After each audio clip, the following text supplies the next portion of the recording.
Hello, and welcome to another episode of David's Dice. I'm your host, David Gray-Hammond, and tonight I welcome back Rachel, who is going to talk about the Mental Health Act, particularly uh, looking at the Mental Health Act in the context of autistic people. It's quite an important piece of legislation. We will be talking about some of the proposed changes to the Mental Health Act, but the disclaimer on that is that everything is still under review at the moment. So anything we talk about in reference to changes itself, depending on the outcome of review and that process.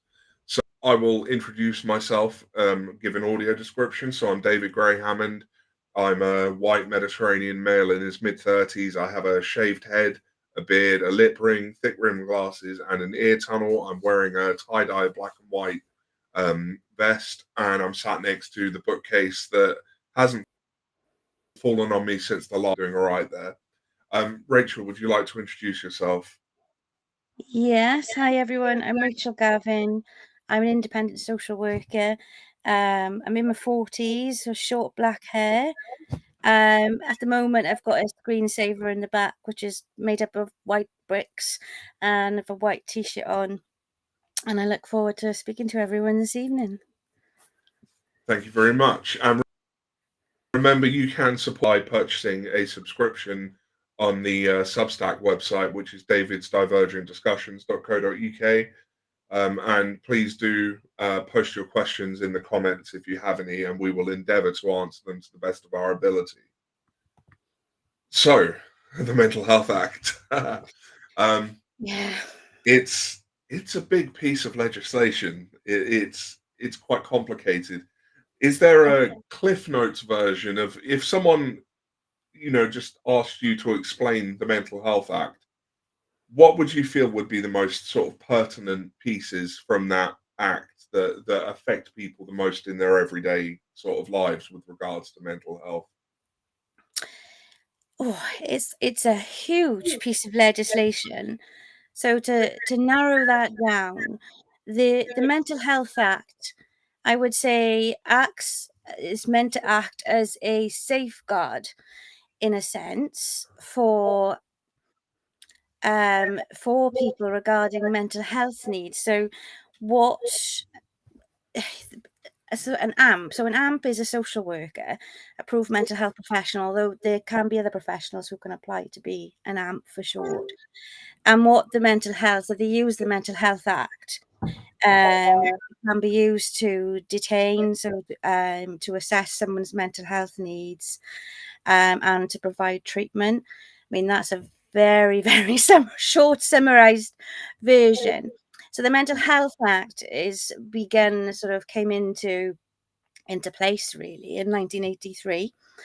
So at the moment, they're looking at a mental health bill, but that's still in draft. So what that's looking to do is basically modernise the Mental Health Act.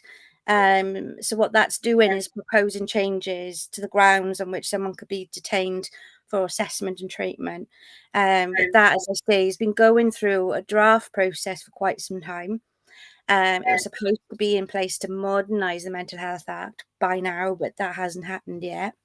So I think we're still quite. I'm not expecting any modernisation to the Mental Health Act to become a law really until at least 2025. But there's variations in that. People are saying 2024, but given what's got to be done, I'm not expecting that to be the case. And we've been asked, does the Mental Health Act apply to children's mental health and CAMS as well, or only adult mental health? Children as well. Children as well. There we Yeah. go.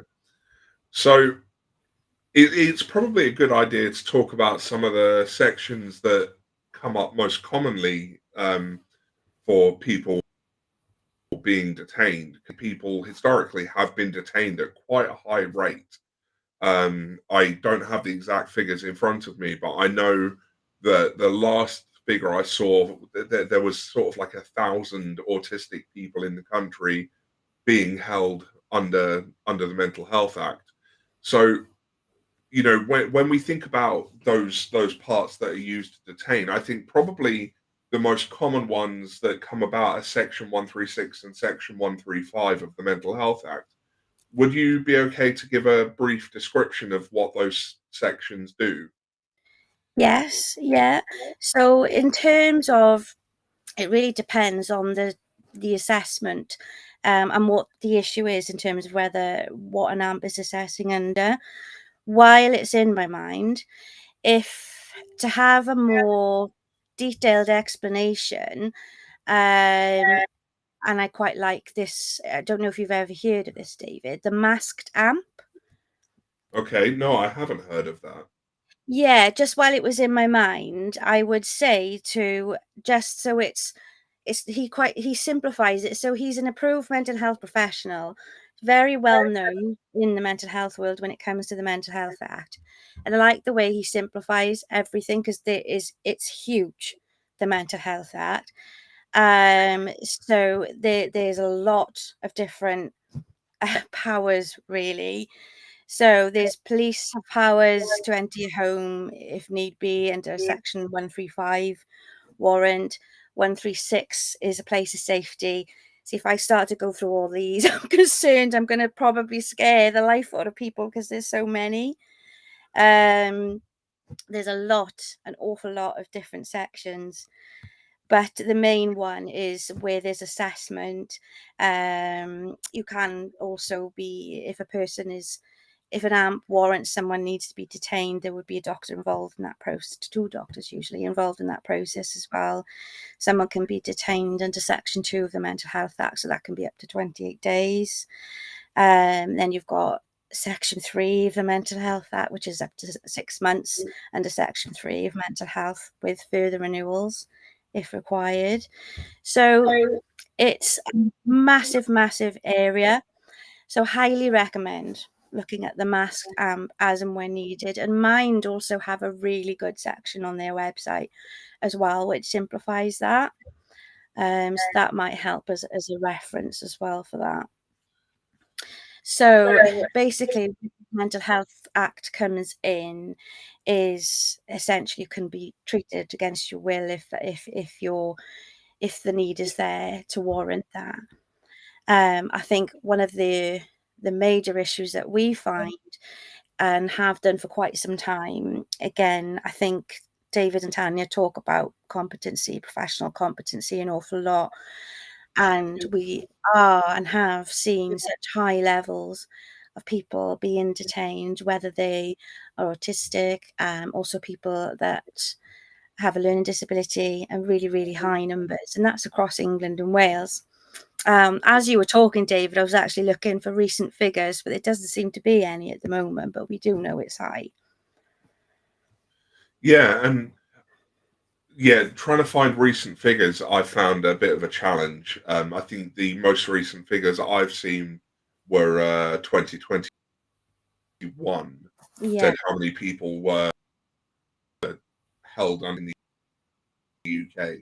And of the size of a country, it was like 1,100 and something, which doesn't sound like a lot, but actually that's no, quite a lot when you consider the number of people detained under the Mental Health Act. But the question that comes to my mind that I think people would probably like to know is, under the Mental Health Act, is autism classed as a mental health problem currently? yes. So a person can be detained for being autistic. Well, this is where there are, I mean, it can depend on the AMP, it can depend on the service, but a lot of people ask me this question, what it actually means. So an AMP shouldn't, it could have happened, but I would hope not, shouldn't detain someone purely on the basis that they're autistic, because what the AMP is looking for, and there's certainly been the case with good AMPs I've worked with in Wales, is that they're looking at potential really high risks to the person, or someone else, rather than that person being autistic. But it doesn't state that precisely in the Mental Health Act. So it could be perceived by a professional. Does that make sense? Yeah. So again, it comes down to this professional competence. Yeah. And I It always comes bring this in, and Yeah, I always bring this in because I've been lucky over the years where I've worked with an absolutely fantastic approved mental health professionals team.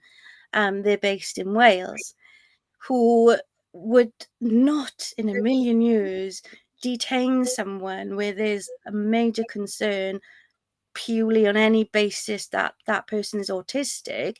There would have to be some serious concerns about really, really high threshold risk to that person for um, major concerns to themselves and to other people. And then while I'm on that subject, it's important that people then also are aware of the nearest relative role as well, because it looks like there may be some changes to that when the bill comes in. And can you explain the nearest relative rule just as it stands currently? Yeah, yeah. So the nearest relative is normally the person, it comes with age as well. So it's normally the person closest. That could be someone's parent. It could be, but that was normally the case. The older parent is normally the nearest relative, but it depends again on the situation. But the AMP will always look to ensure that that nearest relative, it could be a son, it could be a daughter, father, mother. So under Section 29 of the Mental Health Act, the patient, any relative person who lives with the patient at the time, can apply to replace the nearest relative as well. So the nearest relative at the moment, as it stands, has is a safeguard, I'd say, in itself for the person in connection with the person being detained, their care and their treatment. So the nearest relative can raise concerns. Yeah, certainly when I did my independent advocacy course, one of the things you tend to look to do is to have the nearest relative, if they are looking to have the person released from a section, to have the nearest relative write to the hospital manager to request the release from section. And obviously then they have to justify why they won't do that if they're not going to. Yeah. Um, It's a big responsibility, but an absolute must because it is a safeguard for yeah, the person. And at any time during the detention of the person, that nearest relative can raise a concern with the treating team then. yeah. And in terms of those safeguards, are there any other safeguards that are important to be aware of for people who may be on this side of the Mental Health Act? I think at the moment, the nearest relative probably has the most safeguards in terms of protecting against any concerns of any care and treatment that that person is having essentially from the health board. Ultimately, I keep referring back to it, I know, but it's about, I guess, understanding as well the what that person, you've got to kind of rely on professionals to really understand what that person's needs are as well, and that can involve the environment that person may be residing in under the Mental Health Act. We talk about this a lot. If someone is detained in the wrong environment, then it can create major issues and escalate things as well. And so, in terms of a safeguard, I would be quite aware of that and making sure that needs are thoroughly, as the nearest relative, needs are thoroughly understood in terms of that person, Yeah, because you could potentially have a longer stay if those needs aren't being met, if that makes sense. yeah. And of course, there is also the independent mental health advocate, which is an important right for people who are detained under the Mental Health Act. Yeah, And, I would recommend people have contact with an advocate, even if they're not trying to be released from a section. I believe that having an advocate in place is an important thing to have when yeah, you are in that system. It can be a very confusing system. You're probably not in the best place anyway if you're in that system. yeah, Someone who is trained the rights and explain them to you is really, really important. Would it help for me to explain what rights the nearest relative has as well? Yes, definitely. So again, it depends on the situation, but the nearest relative could apply to section a person where they've got concerns or place that person under guardianship. They can object to a person being sectioned or placed under guardianship.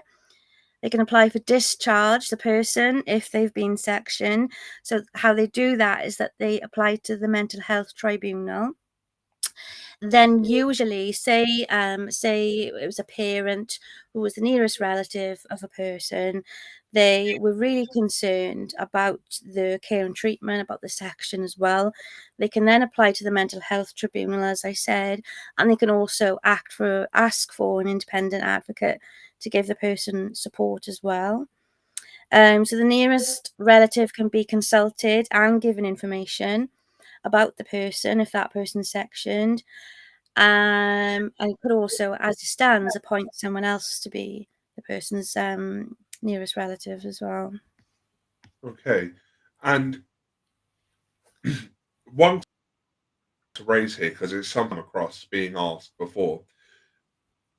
How does the Mental Capacity Act interplay here with the Mental Health Act? Because they're two separate pieces of the legislation. And I think sometimes people get confused that if they're being detained under the Mental Health Act, that means they lack capacity. But that's not really always the case, is it? No, I think so. Yeah, they're completely different pieces of legislation. So, where I'd say the Mental Capacity Act comes in, so if a person has been assessed, and you'd have to be quite unwell to be assessed under the Mental Health Act and then be detained. It could be argued at that point. I mean, that person is so unwell that at this very point in time, they're not able to make that decision. You'd expect perhaps that might be the case if someone is quite unwell. However, when someone is, if they're having the needs are being met and the care and treatment is meeting that person's needs, capacity can, in terms of capacity around making decisions around your treatment. So, say it was me who I'm detained. I go into the wherever it is that I'm detained to, I might be very unwell and I can't make a decision at that point in terms of my care and treatment. So I would be admitted. But then as my care and treatment progresses and I'm starting to feel better, then capacity around making decisions around care and treatment can quite easily change as that person is feeling better. So they're two separate pieces of legislation, but they will come into that.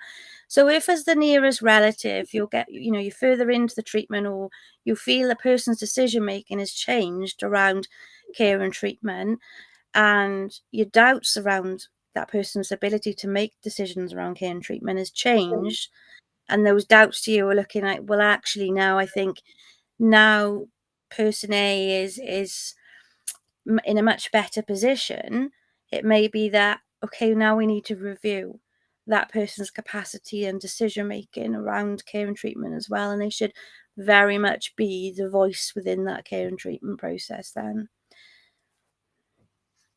So But assessment under the Mental Health Act is under the jurisdiction of the Mental Health Tribunal, whereas the Mental Capacity Act is under the Court of Protection. the Mental Capacity Act applies everywhere in a sense.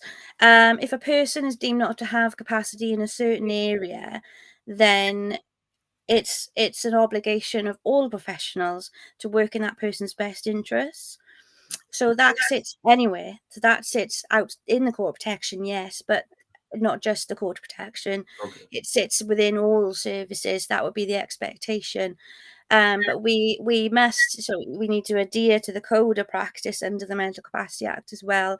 And one of those first pieces of the code of practice is to assume capacity around a particular decision. So capacity is not like generic that only precise decisions. You could have capacity in one area of decision making, but not another. But one of the first points of the code of practice with the Mental Capacity Act is to assume capacity unless there are doubts around a particular decision that person might be making. If there are doubts, then yes, we could usually look at assessing that person's capacity in that particular area. But they're two different Yeah. pieces of legislation. Yeah.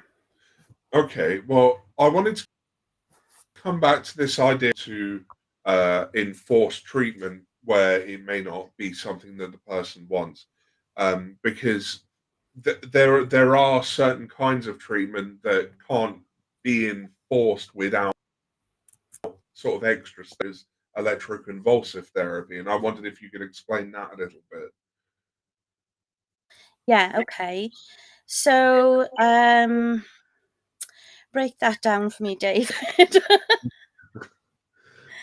So, for example, my understanding is that treatment such as electroconvulsive therapy, it's not a treatment that can be enforced without that there's extra safeguards. I believe there has to be sort of extra assessment before someone can be forced to have a treatment such as electroconvulsive therapy. Yeah, and that's a really good example of where the Mental Capacity Act might come in, because in a case where there is something like that to be added to the care and treatment side of things, or something, quite unique in a sense, or any part of the treatment really, can be looked at through the best interest process. So if that person is still sort of, if there's still concern that person doesn't have capacity to make a particular decision about some therapy or treatment like that, then it can go to the best interest process as well.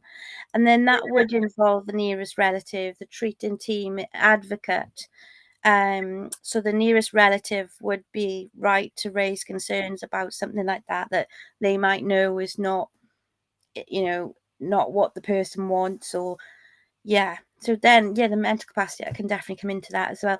But you'd expect any form of treatment with health to automatically think about the best interest process. But what I must say is that the Mental Capacity Act only applies to age 16 and above. Mm. So under that, you're bringing in parental responsibility, but it should still work in the same way. But just so people know that it doesn't apply to 16 and to under 16. Okay, and so I guess I have a question here. I'd say it's a hypothetical situation, but I've actually been through it myself. But I suspect, well, I know that there are other people who have been through this situation within the realms of inpatient treatment. And I'm interested for your opinion on what a person should do in this situation. So Okay. my own experience was entering a hospital as a voluntary patient, but Right. then being told if I try and discharge myself, I will be sectioned, which meant that essentially I didn't know how long I was going to be there. I didn't know if I tried to discharge myself early if I would be sectioned. What's a person's rights there when they're being if when they've gone in voluntarily, but they're then being told if they discharge themselves they'll be sectioned? Well, if they're that concerned that you'd meet the threshold to be detained, that's quite a tricky one, isn't it? Mm. It depends on the concern that they have at the time. Although, yeah, they've obviously were concerned enough that they did feel that treatment was required. But again, I think the best thing to do in that situation was to make sure, if this was you or anyone else, to make sure that you have an independent advocate within that support, really. But it's something that you could apply to the mental health tribunal around to get some advice that way. But yeah, you'd think that's quite. I mean, yeah, that's quite a tricky situation, isn't it?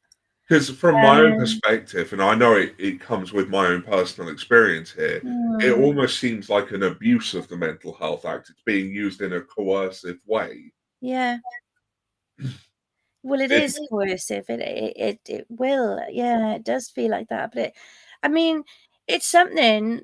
It's a really interesting example, actually, because I bet that's not unusual. Um, because I mean, it's different if you're voluntary. as well in terms of what they can do from there.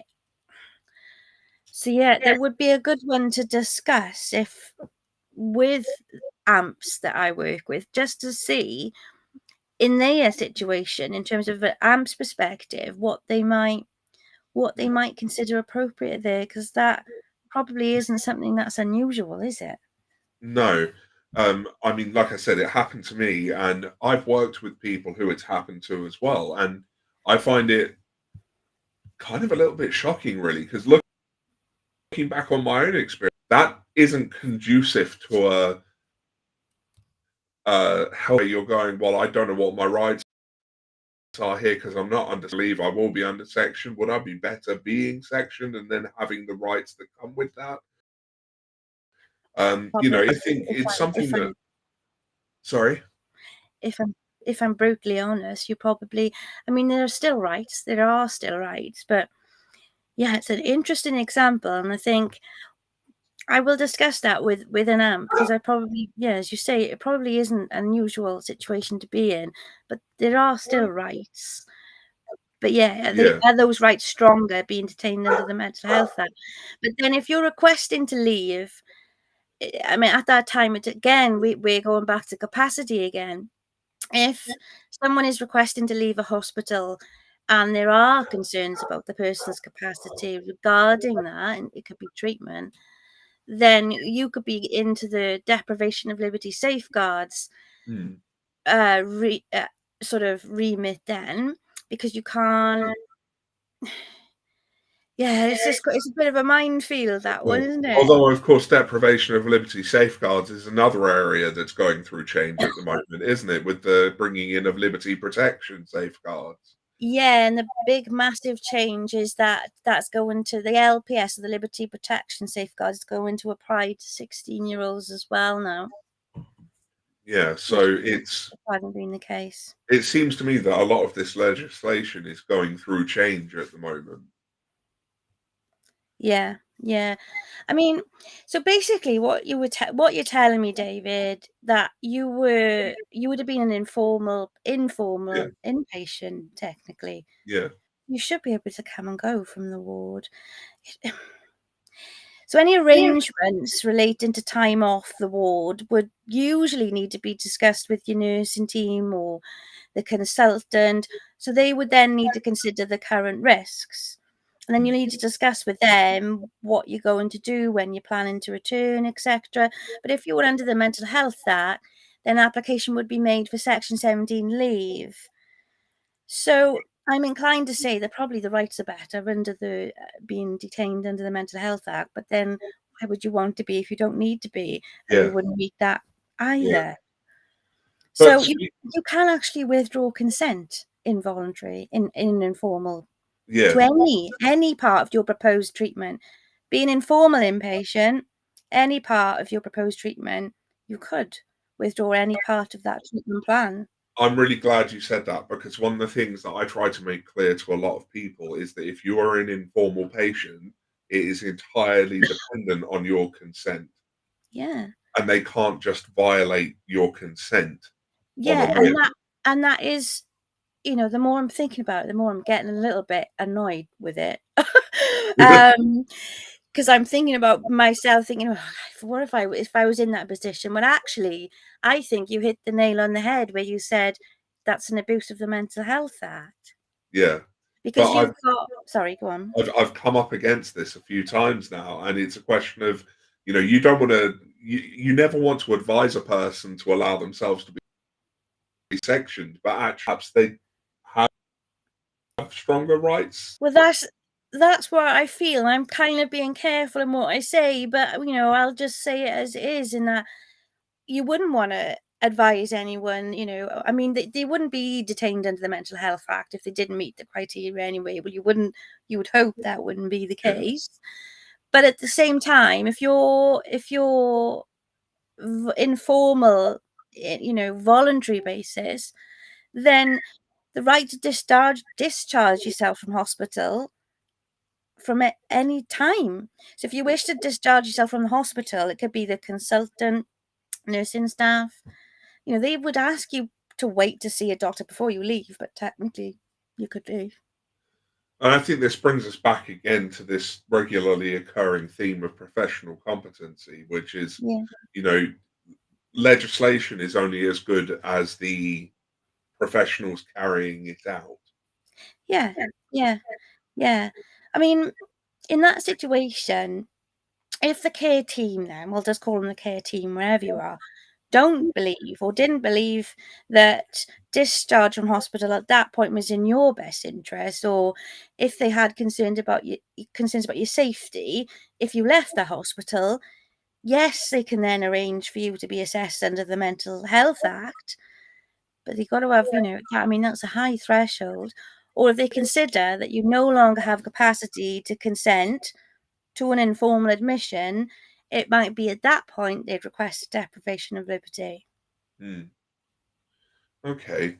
So there's a lot to unpack there, but Yeah, for it's people huge. for people who have been under section, obviously they have certain entitlements once they leave the hospital, such as Section 117 aftercare. Could, Yes. could you give a sort of brief explanation of what Section 117 aftercare means?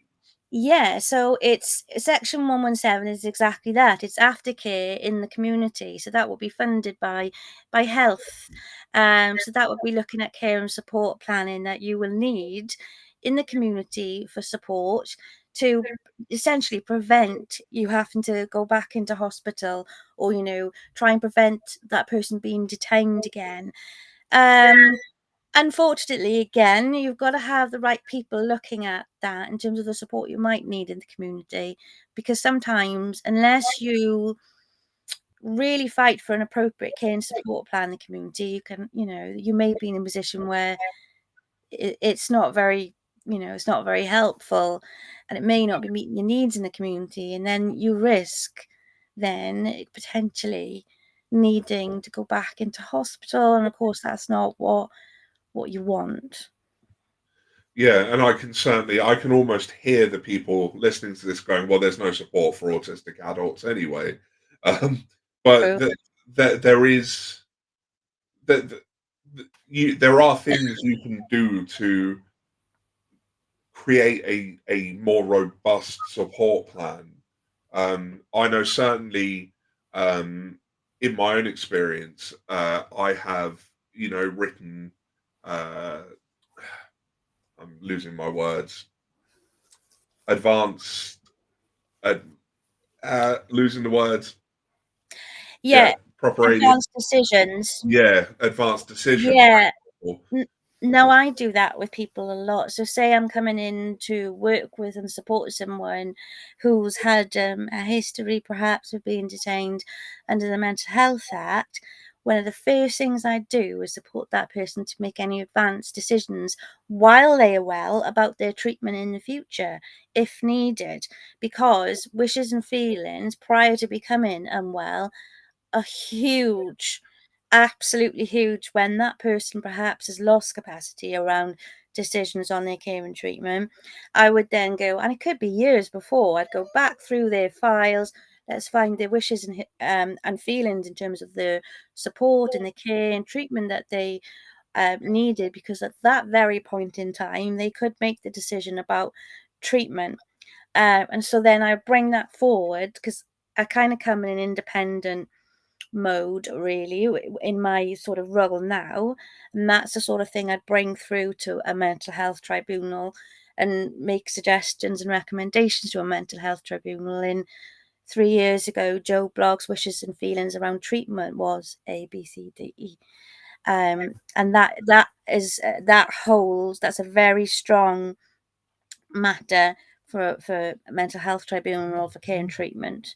So that's a really good one to raise, David, because that's Yeah, so important. yeah, and I remembered the word, and I was going to say advanced directive. Um, Yeah, yeah, yeah. But I know but what you mean. I mean, it's very similar. but What what's important to understand and to know about Section 117 is that it's free. So yeah, aftercare, Section 117 is free. So, for example, generically, if you were getting care and support from a local authority, then and it just the local authority, then you'd be liable for like fairer charging assessments towards that care. Whereas, you know, if you were coming, if you'd had treatment into Section 3, or under a hospital order, and that's Section 37. I don't want to go through all these sections because I'm going to scare people, but following transfer from prison under Section 47 or 48, under a hospital direction under Section 45A, there's tons free. That aftercare then in the community is free.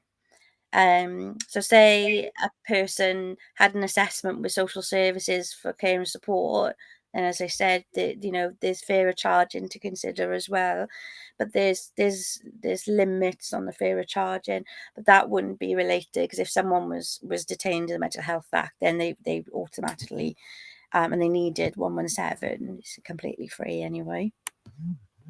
Yeah, so there's the thing to understand about the Mental Health Act is it really is a huge piece of legislation. It's really quite complicated. Yes, well, the book, I have the book, and it's Richard Jones. You may have heard of Richard Jones. He's written the Mental Health Act, and that took me a couple of years to get through, and to, you know, with practice experience as well. I am not an AMP. I just worked a lot with AMPs, um, and well, I couldn't. I would. It would probably days may not be enough for me to talk about every single part of it. It's huge. Yeah, and certainly even for people who work within the Mental Health Act regularly, it's big enough that people aren't expected to know the whole thing off the top of their head. You know, even the people who are working with it on a day-to-day basis Yeah, refer back to the legislation because every time. I remember that happened. So say that if an AMP was going out to do an assessment to see whether someone needed to be detained and needed treatment, and I'd go out with them, and we were often looking back through the legislation at certain parts because it's just massive. absolutely.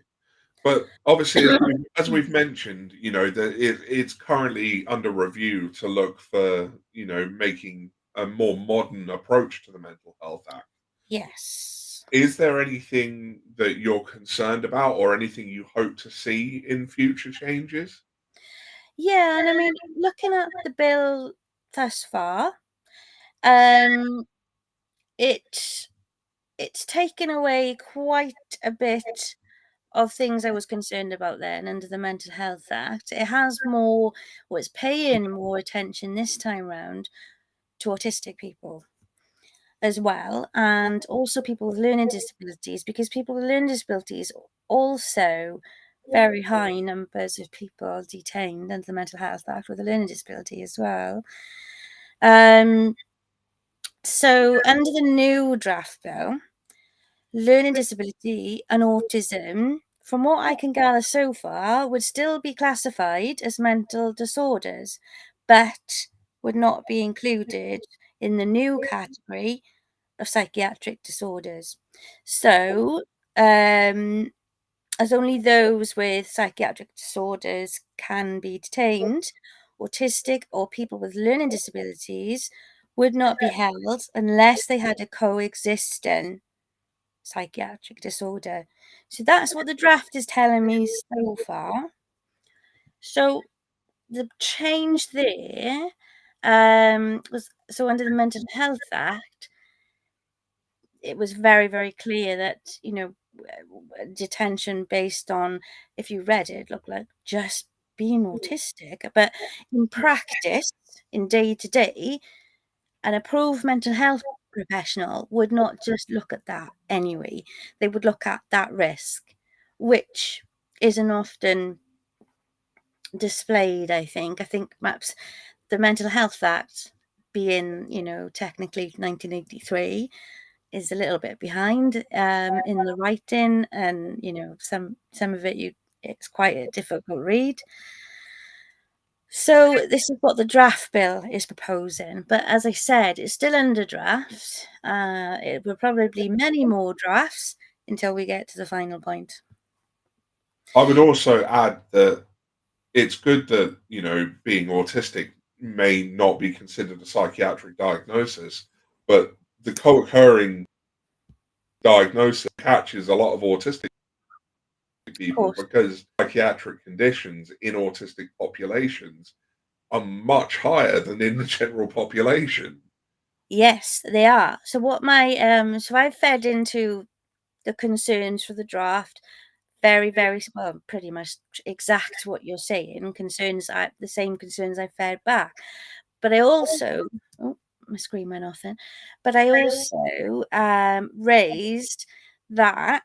So even despite there being the removal of, in terms of the wording of autism and learning disability as grounds for detention, which is how it's worded, I'm concerned, and I stated this as well, may lead to more detentions under different legal powers with fewer safeguards or Mm. diversion into the criminal justice system instead. And that would be the opposite of what the change is actually intended to achieve. So that was a concern of mine as well. Additional concerns that I had was that the new bill would mean that people with very, very, I hate this word, complex needs, and that could be lots of different physical health needs as well on top, um, would be given an alternative. Is there a risk of a person being given an alternative mental health diagnosis as well to justify longer term detention? And the draft law still allows someone to be detained for assessment for 28 days. So what I'm saying is I'm still not there yet. I'm still not quite convinced that it's going to change dramatically, if that makes sense. Mm. Because one of the major concerns that I have is if we had better, I know this is not realistic either in terms of what's out there, but if we had better support in the community, if we had the provision, we wouldn't need to be. I mean, the levels are so high, and particularly, we don't talk about the levels of adults with learning disability. And not disregarding anyone else. I'm just, the rates are particularly high. And then moving on. So moving on from hospitals and to be able to source appropriate supported housing, it's just not there. Mm. So, are people being detained longer in a sense because they've got nowhere appropriate to move on to? I know certainly in my own What do you experience in the psych ward, I knew of one patient and she was on the ward and had been for over 2 years think? Oh, because see. there was nowhere else to send her. Mhm. And it's Yes. something I have seen several times. Just this week alone, I've had 4 referrals for this very, very issue where 4 people have been in hospital, and one, I nearly dropped my coffee, had been in hospital for 10 years. And, so what they're asking me to do is look at provisions that are there, assess that person's needs, and I will blinking find someone, some way, I will, because that is just, well, I'm getting goosebumps now as I'm talking about it. I mean, how on earth can you justify someone being detained in an ATU for 10 years? And we really have to consider institutionalization here because, that it is quite a regimented life on a psych Very, ward. very. And when you come out of a psych ward after any length of time, I mean, even for me, mine's only been on that stays on the length of months rather than years.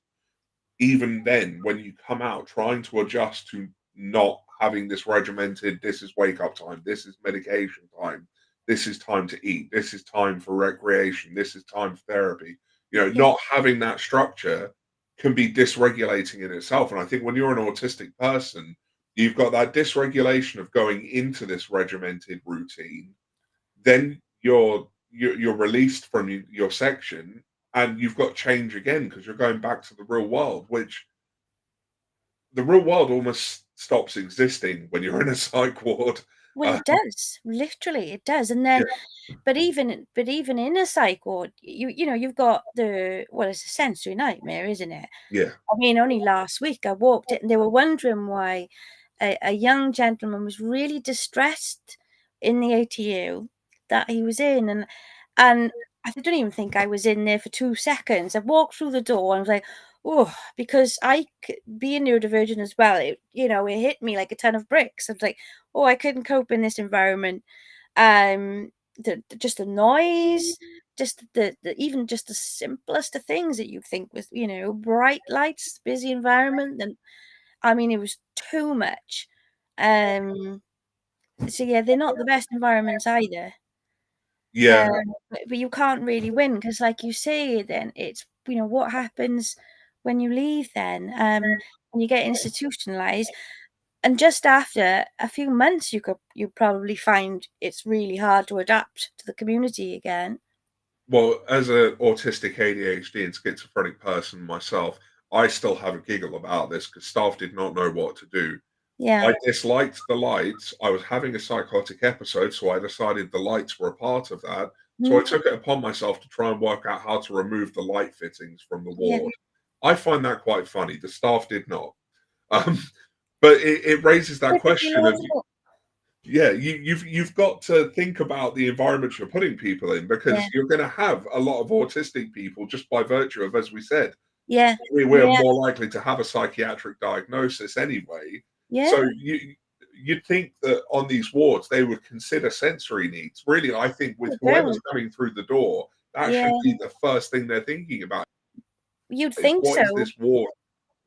But I think it was only recently, I think I might have been talking to Tanya about it because I work and yes, most of the majority of my work is working with neurodivergent children, young people, and adults. But I've got a separate side of my work as well, which is purely mental health.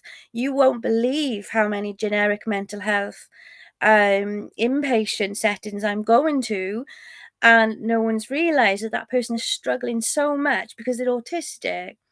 Yeah, And all the needs that this person's.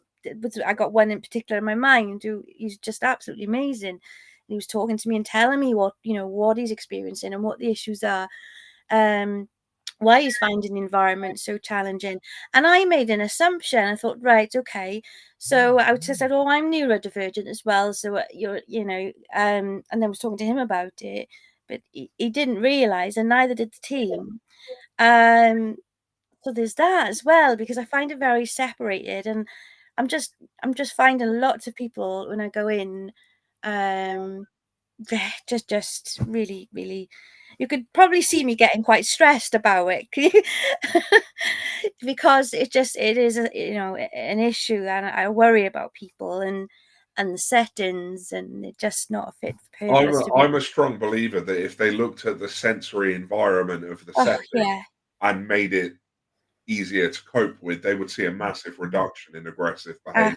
absolutely, But, you absolutely. know, they never do look at these things. No, but it was like that when me and that gentleman were talking, and he said something that really sort of stayed with me. It's something that's so simple. He just said, "I'm just reacting to the environment," and Yeah, that's what he said. yeah, And I was like, "That's a perfect, perfect example." Um, and that's what we did. We looked at the environment. We looked at the support. We had to do an awful lot of training around autistic experience and everything, which to most of us, you, David, would just be second nature. But so, I sometimes find I'm pulling teeth. yeah. Well, it's been a really good episode, and I think, there's a lot for people to learn from this.